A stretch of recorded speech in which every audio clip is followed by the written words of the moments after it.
Senior figures from Labour and the Scottish National Party are considering calls for legal action against Tony Blair following severe criticisms from the long-awaited Chilcot inquiry into the war in Iraq. MPs led by Alex Salmond could try to impeach the former Prime Minister. An ancient law last used in 1806 could ensure Blair never holds office again.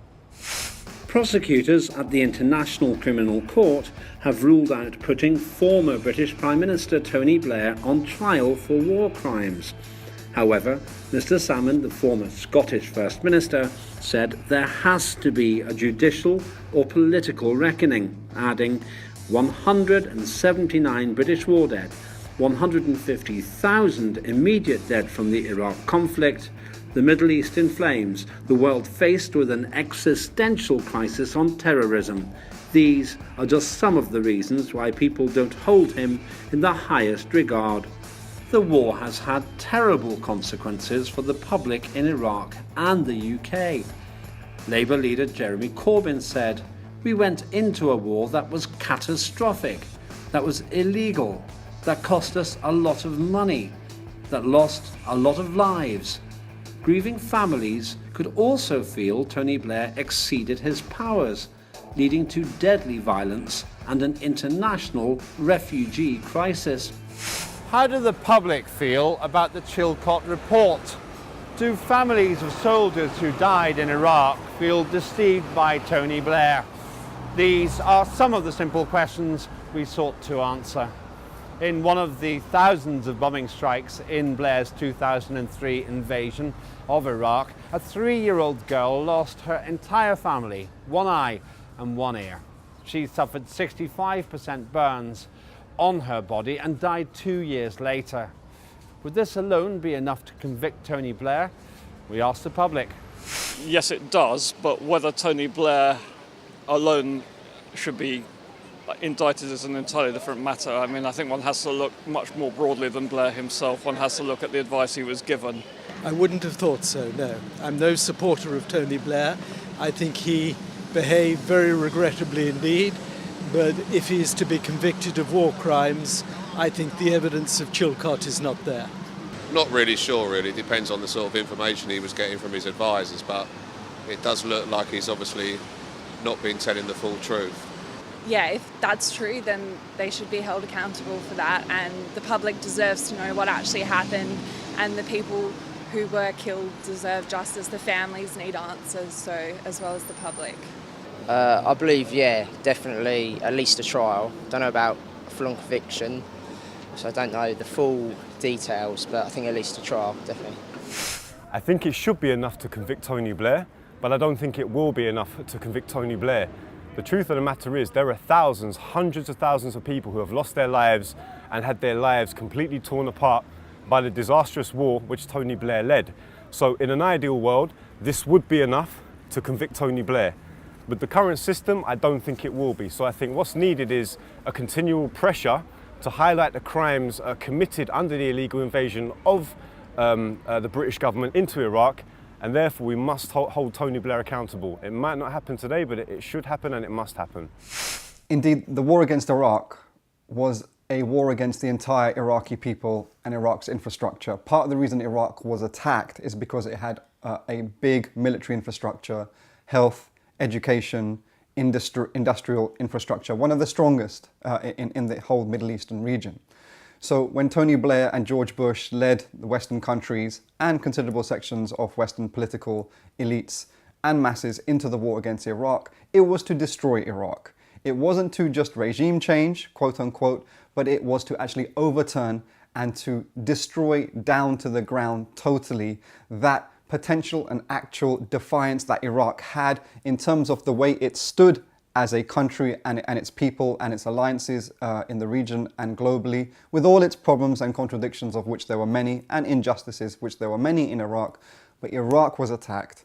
Iraq was attacked, conducted by a genocidal imperialist war of aggression, which broke international rules of warfare, attacked civilians, collectively punished the civilian population, and the Iraqi people are still, unfortunately, going deeper into their plight as a direct result of that. So indeed, Tony Blair can be convicted, must be convicted, will be convicted in the crimes that he helped to lead.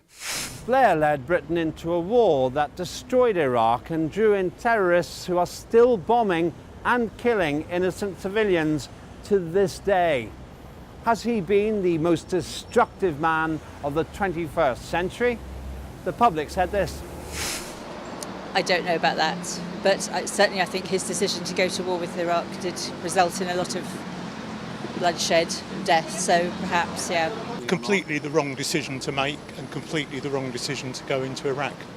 Had ramifications for us for the foreseeable future, you know. Was it a destructive decision, do you think? I think with hindsight it was, without a doubt, yeah. Yeah, it was a wrong decision. Oh, I think he was a naive fool, and I think it's had an enormous impact directly related to his decision or his support of Bush's decision has led directly to the increase in terrorism. It's a horrendous war. It's been really destructive, but compared to George W. Bush's role, that he must be a bigger, more destructive person than Tony Blair. I think there's a very strong case to say he has been the most destructive figure of the 21st century. If we look at the war itself, this is one thing. Hundreds of thousands of people were killed, many of them including American and British personnel. So we can think about that. And then the important point also is to consider the consequences of the Iraq war had ramifications all around the region, in Syria, Libya, and all around the Arabian Peninsula and the Middle East. So yes, in that sense, I think there's a very strong case to suggest he is the most divisive figure and ultimately one of the most despicable war criminals of the century. I'm a bit concerned when the whole period of the Bush and Blair era, as it's called, is just personified only onto George Bush and Tony Blair. These are the leading symbolic culprits of the imperialist crimes of war and destruction, etc. But these individuals are not narrowly responsible. The system which they represent is responsible. So it's important to not let off the system as we target Tony Blair correctly for the war crimes he's conducted. It was an imperialist system in growing crisis. It was manufacturing certain incidents so it could try to attempt to control its domination of military and economy across the world. It was an imperialist system, not just Tony Blair. Tony Blair was part of an imperialist party, which still exists today. The party is institutionally racist and imperialist, and the party is also responsible. When the Nazis occupied European countries, we weren't going to say it's just Hitler that's responsible. The whole Nazi party was responsible for those crimes. And similarly, the Republican Party and the Labour Party and other political parties are responsible for the crimes. So in a way, I can understand that Tony Blair is one of the most destructive people in recent living memory in terms of the destruction he's helped to deliver. But he helped to deliver that in a devastating, very efficient, very effective way. Yes, that's true. But the UK intelligence services, the deep state in the UK, which is the military, the monarchy, and the intelligence services, were all behind this debacle and this war of aggression against Iraq. So while we hold Blair to account, let's not forget the systemic, the institutional responsibility of the system in the crimes against Iraq and others as well. The invasion led directly to the death of 179 British soldiers and over 1 million Iraqi casualties. The military action plunged Iraq into chaos, deadly violence, and the rise of thousands of terrorist groups like ISIL. There has also been massive migration, with the effects leading to a refugee crisis, which has contributed to the influx of people seeking safety in countries such as Greece and other European Union nations bordering the Mediterranean and Adriatic seas. How do the public feel about the millions of pounds Blair has earned since invading Iraq? Should that money be taken from him, and if so, who should it go to? I don't know really. I'm sure he's quite comfortable, isn't he? I don't know. That's a hard question. I think I don't know whether money would help the people that have been affected by it. You know, it's kind of a little bit too late for them. No. The post of Prime Minister is desperately underpaid, and I think if people with his sort of experience go on to earn lots of money in an advisory role, subsequently, good luck to them. It should go to the public who are suffering because of the way society is today. Homeless people, the NHS, that sort of thing. I'm a good socialist. Obviously, it's legitimate, the money he's earned, but it's on the back of something that he's done that if he's happy with, and, that's down to him personally, I think. But I don't think legally he'd have a leg to stand on to try and get that money back. It's an absolute scandal, the amount of money that the war criminal Tony Blair has made since leaving office. 250 grand for a speech, and this man has war crimes on his hands. If there was any justice, this money would be given to the victims of the families who lost loved ones in Iraq, and the money should also be given to rebuild the essential infrastructure which was destroyed by the war which Tony Blair had a huge part in leading. Blair made a killing out of destroying Iraq, and Blair has gone on to make a killing subsequently in being some kind of consultant in the affairs of the Middle East. He's obviously the worst kind of consultant that you need in terms of assisting the region, considering his destructive role in that. Now, the money, and he's got millions of pounds subsequent to being Prime Minister in his consultancy and other political and diplomatic work. Not only should he be stripped of all this money, but frankly, the UK state needs to be stripped of the money that needs to be given for reparations to the Iraqi people. Millions of Iraqis have died. The infrastructure has totally been destroyed. They are continuing to plunge into a vortex of sectarian war, which was unleashed and initiated and led by the United States and the United Kingdom. So United States and United Kingdom and all parties involved, all leading parties especially involved in the destruction of Iraq, need to be demanded, and it needs to be delivered that all reparations are given to Iraq. That means a financial reparations and political reparations. Until this happens, there will be no justice for Iraqi people. 179 British soldiers lost their lives believing that they were fighting for the safety of their country, but this was false. Do the public think these families of the deceased feel deceived by Blair? I'm sure they do, yes, which is why I admired Corbyn so much the other day for apologising on behalf of the Labour Party. Yes, I'm sure they do feel deceived. Yeah, certainly, yeah. I mean, obviously, if it was his family he was sending in, he may not have been so quick to make a decision of that nature, So obviously they should feel very aggrieved. I don't know. I suppose they did their thing for their country, their duty. It's difficult. If the investigation, if it's found out that he did wrong things, then definitely, and that's just so unjust, the families would feel awful. That's not right at all, and I feel terrible for them. I think the public do think these families were deceived by Blair. In fact, I was talking to a few of them the other day, Veterans for Peace, on the day the Chilcot report was released. And I talked to a few of them, and all of them echoed the same sentiment. They feel they were lied to, they feel they were hoodwinked, they feel like they were not looked after when they were out there, and importantly, many of them feel that on returning from war, they did not get the support they needed. Psychological support for the trauma they've often seen, the financial support, all aspects of support. And actually, this is something you see is a trend throughout armed forces throughout the world. Human beings are not made to kill each other anyway, definitely not in illegal circumstances, and so they never get the support they needed. They were lied to get them out there, and they had no support out there or since they've returned. It's an absolute scandal. I'm always very sensitive when people talk about British soldiers who lost their lives and limb in the genocidal colonial attack and occupation of Iraq, because obviously millions of Iraqis died. So I think we have to always be balanced in the way we talk about these things. Of course, I sympathise with those military families who have, in Britain and the United States, who have lost loved ones, or their loved ones have been permanently injured.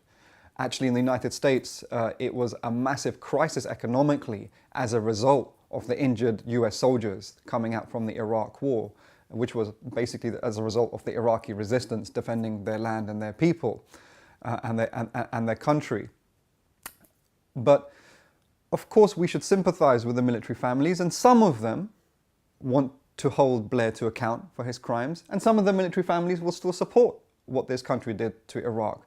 So we cannot say all the military families feel that they were all deceived by Blair. Some do and some don't. And obviously we build a bridge and we extend a hand of friendship to those military families who oppose what this country did to Iraq. But this country did the same thing to Libya again 10 years later. And where all the similar lies, all the similar strategies of destroying a country was rolled out against Libya. No mass movement against the war in Libya. No justice for the Libyans. Libyans don't even exist for most people and their plight. So I think we have to always be sensitive to the colonial hierarchy that's imposed upon us, where the military families of the UK and the US are somehow greater, more important, or just human beings, whereas Iraqis and Libyans and others, and Syrians and Palestinians and Zimbabweans and others are not even considered in the framework of humanity as it comes out and defined by Europe and Eurocentrism. How do the public feel about the result of the Chilcot report? Yes, I'm still reading up on the Chilcot report, and I'm not really ready to make an opinion on its findings. I mean, it was 2.8 million words, and it's rather too early to be asking me that question. I think when you look at it, it seems like there was a lot of different reasons why we went for war. I don't think they were. None of them at the time that were mentioned were good reasons to go to war, and I think there's hardly any good reasons to go to war anyway.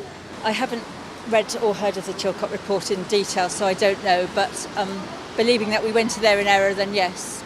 Not too much, but obviously the Americans gave him a chance to sort of stand back for a little while and come in at a later date, which maybe I think would have been the wiser thing, but it seems that he was very keen to keep the Americans and not, obviously those families of those soldiers wouldn't be too keen on that.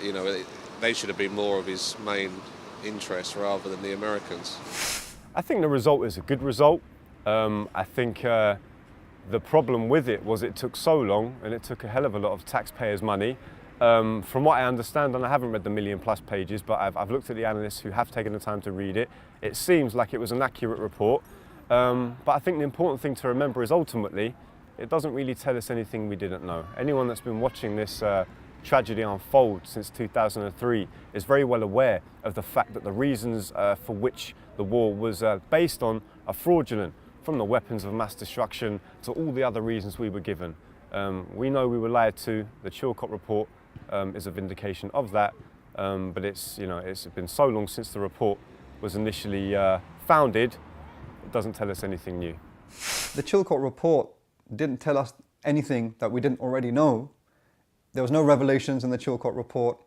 It was just an official report, has no legal power, that stated the obvious things that we knew for many, many, many years. Yes, I mean, it's a contribution in the sense that it builds pressure in terms of those people who are seeking justice for the people of Iraq. That's true. But again, I'm a little bit concerned that it's become so personalized onto one man, however reprehensible, however much of a criminal he is, which he is. But the culpability in the crime of those who led the destruction of Iraq is a lot wider than Tony Blair. Many individuals are responsible. We know from the Chilcot something that we knew before anyway, that the intelligence services were driving this forward. The intelligence services represent that section of the ruling circles in this country who saw the destruction of Iraq as very important to their strategic interests in the region and globally. And in this sense, Tony Blair is not wrong. In the sense that he says that Saddam Hussein and the Iraqi government at the time was a threat. Yes, it was a threat, not to the people of the region, it was a threat to Western designs of domination in the region. And we know now that Wesley Clark, a former general in the United States, has said very clearly, Iraq, Iran, Syria, Libya, all had to be, and Sudan, I think, all had to be destroyed so as to achieve US hegemony across the world. The Iraq invasion has led to almost 180 British war dead, 150,000 immediate Iraqi dead from the war, and a measurable rise in terror groups as a direct result of this military action. These are the scars from Tony Blair's decision to send the United Kingdom's military machine into Iraq. And now the Chilcot report has been published and the people have spoken.